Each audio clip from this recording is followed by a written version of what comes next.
Hi, I'm Larry Micarenda, and welcome to Money Watch. With us is Suffolk County Comptroller Joe Sawicki. Joe, on this edition of Money Watch, unfortunately, we start off with a sad note. The great loss of the presiding officer of Suffolk County Legislator, Bill Lindsay. Bill, as you know, he was also a guest on our show here, Money Watch, during the past year. Sad in his passing. It definitely is, and I would like to, extend my condolences and all of God's blessings to his family, his wife Patty, his son Bill, and they are just a great family. Bill was a tremendous man, and when I say tremendous, I mean in the eyes of his constituents, in the eyes of county government. He was a real sweetheart of a guy. We worked very well together. As presiding officer of the legislature, actually the longest serving presiding officer in the history of the Suffolk County Legislature, 8 years. He was elected by his colleagues as the majority leader, if you will, as the presiding officer. And Bill was a man who, as gentleman as he was stern, but he always knew when it was time to compromise, and he knew how to compromise. And he always put the voters and the taxpayers of Suffolk County first. We worked, and he put politics aside, and it was very easy. Myself as a Republican and a conservative, it was very easy to work with the Democratic presiding officer. We never talked politics. We always talked what was financially good for the county, what initiatives that the legislature was doing. If they involved some finances, he would often bounce them off of me. We did some major stuff together. We actually, through his leadership, working with him, we implemented the first procurement manual in Suffolk County government for the hiring of outside consultants. The county, as we mentioned in this show before, we use over $53 million a year in consultants. And it was the hiring of it which was really getting out of hand by the prior administration in the executive's office. And Bill Lindsay took the bull by the horns and said, Joe, we need your help, and let's together work this through, and let's tighten up and put some daylight on for the taxpayers of the county so that they know how their money is being spent on the hiring of consultants, $53 million a year. He worked long and hard on that, and he got it through the legislature. And again, it was the first procurement, meaning purchasing manual to use for the hiring of outside consultants. So they're not too political. They're not political at all. So when they're hiring, it's all about is what's best for Suffolk County government. He was a great guy. We're really going to miss him. I got to tell you something. He just by putting the people first of Suffolk County, and his district, of course, he was a great guy. We're really going to miss him. He was a good friend. And I have to chuckle because every year, being an East Ender, he loved Peconic-based scallops.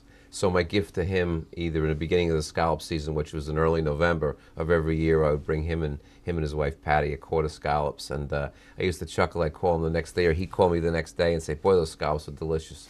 And I'd say, well, out of a quart, it's a little over 2 pounds, quart of scallops, Peconic-based scallops. And I said, you must have some left for the freezer. He says, Joe, Patty and I ate the whole thing ourselves that night, one night for dinner. So he says that's how good they were. So that was a fond memory I have with him, And he will be missed. For sure.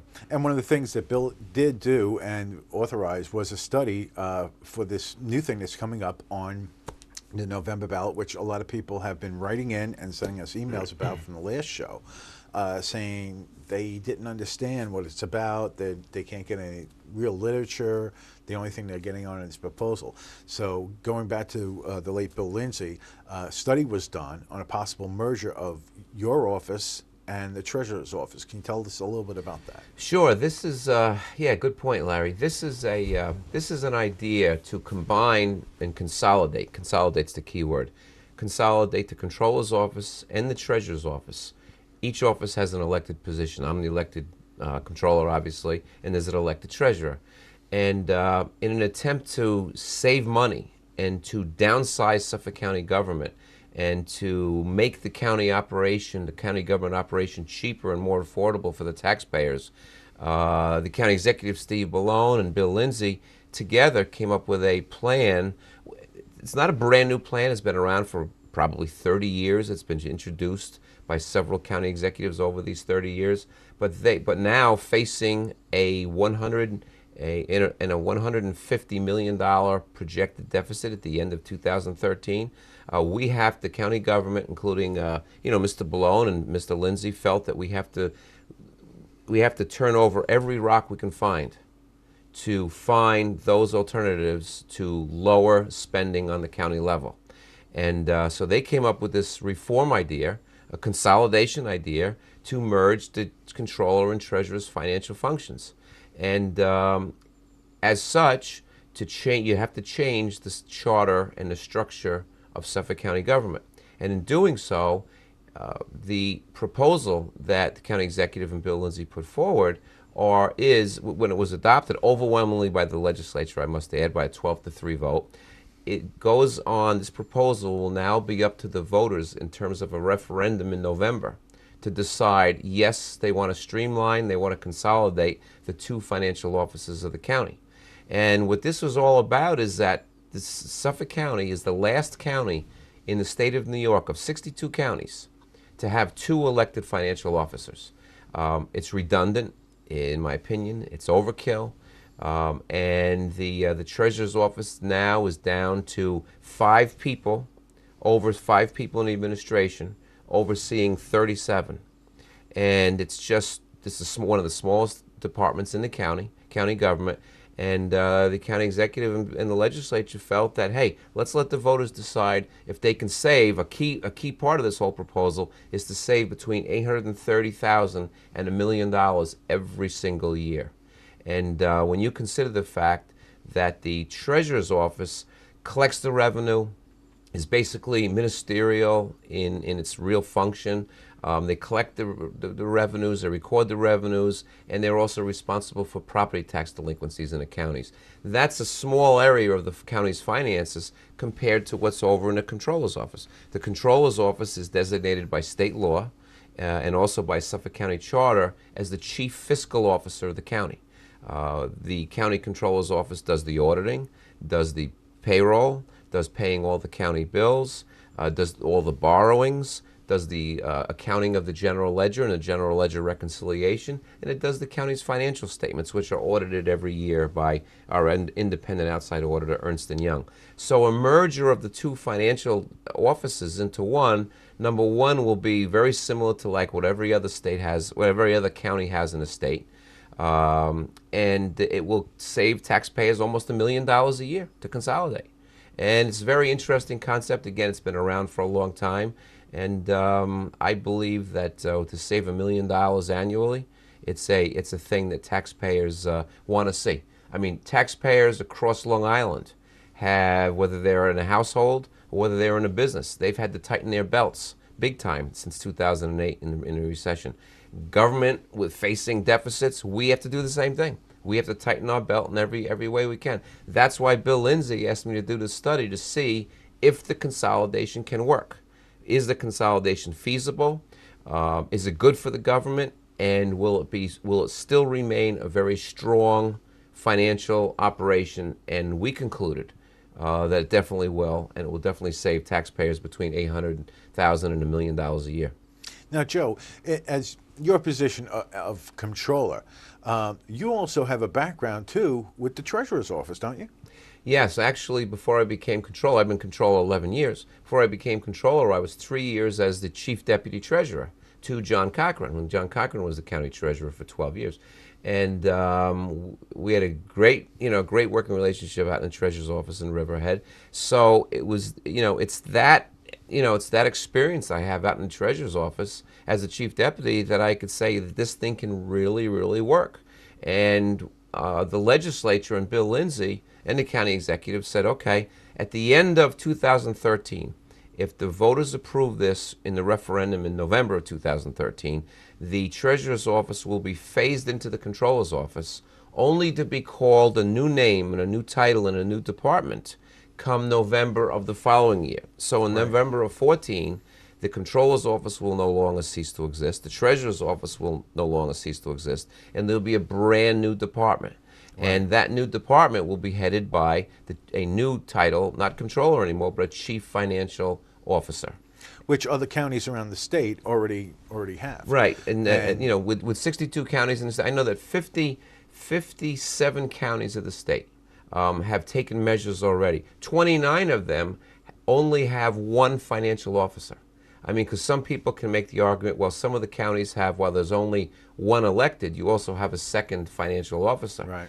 That's not so. More than half of the counties in the state have one financial officer. And if you think about it, why does Suffolk County need two financial administrations, two elected financial officers, one financial administration totaling $830,000, five employees, between the elected treasurer and the deputies and the secretaries, five employees totaling $833,000 in salary and benefits. That's a lot to look over a very small function of the county's finances. And I think that when taxpayers get a chance to take a look at this and see that they deserve a very cost efficient, a very lean and mean government. We have to do more with less. And every household's done it, every business across Long Island has done it, and the county has to do it. And I think this is one way where voters can actually have their say in the referendum and say, yes, we agree. We agree with the county executive. We agree with the legislature. This can work and this can save money in the county budget. $1 million a year is a lot of money. And that's the whole thing, Joe, is the breakdown of this, is that a lot of people have said, and we got emails from the last program, 883,000, this and that. That's not too far away from $1 million. And the thing is that this current administration, the county legislature and the county executive, are not just looking at now, but they're saying, hey, what about 10 years from now when my grandkids are growing up and your kids are growing up? Where's the savings? Where's all the stuff coming from? Well, actually, you take $1 million and you're saving $1 million over 10 years. That's $10 million. Absolutely. And that's the whole thing. Yeah. And it's not really a question of, hey, we just singled somebody out to do something. It's more of a question of we need to cut government in Suffolk County. We cannot handle, nobody can in the state of New York, or I think in the entire United States, bloated government, extra layers of government that is constantly going on. And the biggest thing, and as Governor Cuomo stated, is duplication of services has got to stop. Right. He has been merging offices left and right in the state to save the taxpayer money, and also to increase their bond rating, credit rating, bond rating, and there's so many other things that go along with this. Sure. And a lot of people don't understand, as they watch Money Watch and some of the other financial programs, is that the county has to go to Moody's and all these other credit companies and say, look, this is what we're doing. Keep our bond rating up because we're doing these things to save the taxpayers. We're cutting the fat off of government. We're trying to do all these other things. Absolutely, absolutely. It's we can leave no rock unturned to look for ways to consolidate and streamline and lessen the cost of government. And I think legislator Lou DeMauro from the west end of the county, from the Deer Park area, said it best. He says, we are not going to solve Suffolk County's projected $150 million deficit at the end of this year. We're not going to find one item or two items that are going to contribute the total $150 million, to save $150 million. We need, and this was during the debate on this issue, on this referendum, we need, if this initiative saves $1 million, legislator Lou DeMauro is saying we need 150 of these kind in our budget so that we can finally get on top of our budget, get spending and revenues under control without raising taxes. And that is so important, and it's important for our bond rating. It's important for our financial reputation across the country, as people look to us always to loan us bond money and short-term monies. Even Newsday has editorialized twice saying, put this initiative on the ballot. Let the voters decide in a referendum, and give them the opportunity to downsize the government if they want. And again, that'll be on the ballot. There'll be several propositions on the ballot, and this year they'll be on the reverse side of the ballot, so it might be a little tricky because voters, including us, we're not used to flipping the ballot over with this new voting concept and the voting process in Suffolk County. So we'll have to actually turn the ballot over after voting for the various elected officials and vote for the propositions. I think there are like either 6 or 7 propositions on the back of the ballot. And that this will be one of them. This is our Money Watch program. that you host all the time, and this affects the pocketbooks of every taxpayer in Suffolk County. That's what I enjoy talking about this. Another kind of ironic issue here, Larry, is that Bill Lindsay, as the majority leader of the Democratic-controlled legislature, asked me as a Republican controller to do the study and to present it to the legislature to see if the consolidation of these two departments can work. Our department has more than half of our accountant and auditors are CPAs. They're very professional, and they help to prepare an independent analysis of how this can work, how we can combine the two. And it can work very easily. It can actually strengthen the internal controls by having, for instance, by having our audit division do the bank reconciliations and keep an eye on anyone doing the bank deposits and the recording of the revenues. And so that's very, very key. Some of the opponents, of course, the treasurer herself will argue checks and balances, checks and balances, checks and balances. That just doesn't wash anymore. That's not a credible argument. It never was, because the checks and balances in a county will still be in place. A checks and balances is between levels and layers of government. For instance, I'm authorized to go out and borrow, for instance, $100 million in the fall for long-term bonds. That authorization comes from the legislature. I can't borrow more than $100 million as the controller if I wanted to, because that's the checks and balances. There are no checks and balances inherent in the financial operation of the county. What's inherent is strong internal controls. You have to have a different division doing the accounting of the revenues, a different division doing the accounting of the expenses, a different division doing the recording and the accounting of all the revenues and expenses in the general ledger. So it's like when you have them all segregated, all those duties segregated, your internal controls are strong. And that's what's key to protect the integrity of any financial operation. Again, this system was designed by CPAs. We actually, by CPAs, or analyzed rather, not designed, but analyzed by the CPAs in our office. We reached out to the county's independent auditors, again, for Bill Lindsay and for the legislature, to present this to them for their debate before voting to put it on a referendum in November for the voters. We reached out to our independent auditors, Ernst & Young. Ernst & Young is one of the largest international accounting firms in the world. And they gave us a letter in writing when they looked at our proposal and how we would segregate the duties and set up the internal controls of the various, the revenues and the expenses and the recording of them and the financial statements. They gave us a letter in writing saying that this model works well and preserves the internal controls of the county. And that's what's extremely important. Bond rating agencies, we reached out to the bond rating agencies, to Moody's, to Standard & Poor's, and to Fitch, and we asked them what they thought about merging the two offices together, and would we jeopardize any financial control? And they said, absolutely not. And what they applauded is that the county is moving forward toward recurring savings by saving almost $1 million a year with the merger, and that would look good in their bond rating agencies' eyes. And reflect well on Suffolk County's financial operations if these recurring savings, if we had savings that were recurring year after year after year, and that's exactly what we have by eliminating an administration. You don't need two administrations overseeing, 100 employees, 37 from the treasurer's office and 65 from the controller's office. Even a department of 100 is well manageable with one administration. And again, that's a lean and meaner government. That's what we have to do to keep government expenses down. Now, Joe, I just want to reiterate on this also, because we've mentioned this before on Money Watch. One of the things that you've always stated, you've come on in the beginning of the year and you've stated we have tax anticipation notes, which are one of the things that the county borrows money in lieu of waiting for money to come in from the towns, right, and everything. Right. Now, also, you said, too, that in the beginning of the year, you get certain interest rates. Now, during the past couple of years, they have been phenomenal. They've been historic interest rates that the county's been paying on their loans. Now, what a lot of people don't understand is that bond rating reflects on the interest rate that the county's going to get. Yeah, absolutely. And as a matter of fact, since we did our last show, Larry, we just did a delinquent tax anticipation note, DTAN, borrowing of $100 million. And it's a short-term borrowing. It'll be paid back in in 11 months. And $100 million, we received the interest rate, and this was all put out to competitive bid by all the major banks in the nation, 0.71% for 11 months.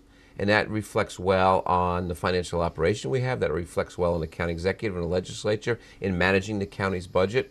And so that's why when we come up with a idea like this for the merger, it can only bode well and show the rating agencies and the rest of the financial world who loan us money that we're tightening our belt and we're really creating a stronger financial operation. So, Joe, the whole thing is that the days of, hey, we need more money, we're going to raise taxes, and we just go to the taxpayer and raise taxes, those days are pretty much gone forever, because it reflects on the county's bond rating, it reflects on the towns, and it definitely reflects on the taxpayer. So, the county does not want to go back to the taxpayer and say, look, we know you're just coming out of this recession, you have no money, we want to raise your taxes again. It's unheard of. Nobody is doing it anymore. Nobody is looking at it. And like I said before with the governor, they're trying to streamline government to make things more cost effective. And one of the credits I have to give to you, Joe, is that the state of Long Island was able to shake up some people up in Albany, where they've changed around some of the legislation, which you'll be looking at the ballot this year. Yeah, absolutely. As we're talking about the different propositions that are on the ballot, and it's a good point, Larry, because I love talking about the state of Long Island. And we always said that the more we talk about it, the more we get people interested, and the more we have voters talking to their state representatives in Albany and sending the message back to the governor's office, we need, maybe we will get some more attention on Long Island. And that's exactly what happened this year with one of the propositions on the ballot, although it's not a direct effect, but during the negotiations up in Albany, I understand that it was a direct effect. If you remember, I spent 12 years in Albany as a state assemblyman back in the 80s and early 90s, so I kind of know a little bit how these negotiations work, especially at the end of their legislative sessions in June. But what's going to be on the ballot, and one of the propositions, that may be the first proposition. It's a statewide proposition about casino gambling.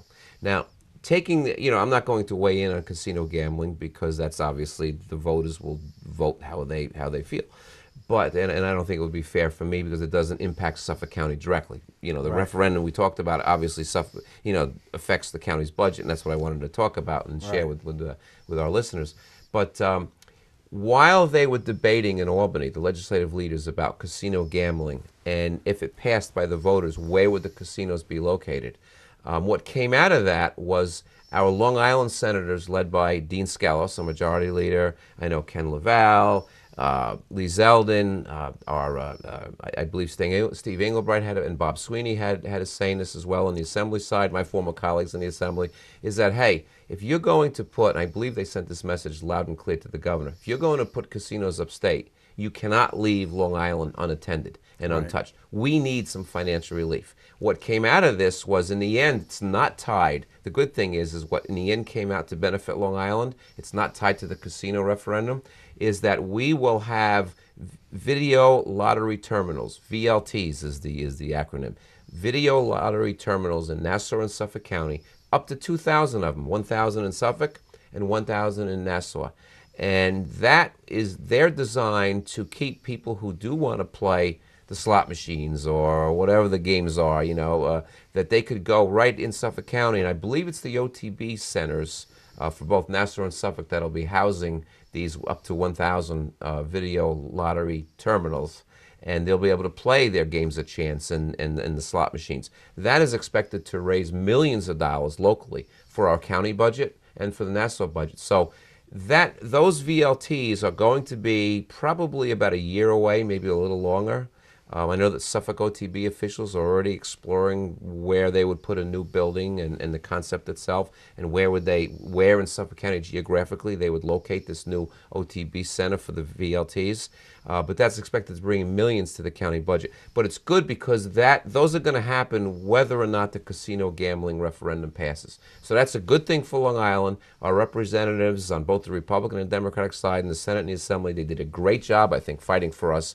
And just maybe because Albany is tired of hearing guys like you and I talk about, hey, we need a state of Long Island. Maybe they said, you know what, take the VLTs, raise your money, keep your gambling revenues down there in Suffolk County, you don't have to share them with, with the rest of the state like the casinos upstate would. And you don't have to fight, because I understand there's going to be a big, if this passes, there'll probably be a big fight upstate where these 3 or 4 or up to 7 casinos will be located in upstate New York. So that's a real good plus for Long Island. It's the fact that not the referendum, but how our legislators in the Senate and the Assembly from Suffolk County really, and Nassau County really put this together for us, for our county governments.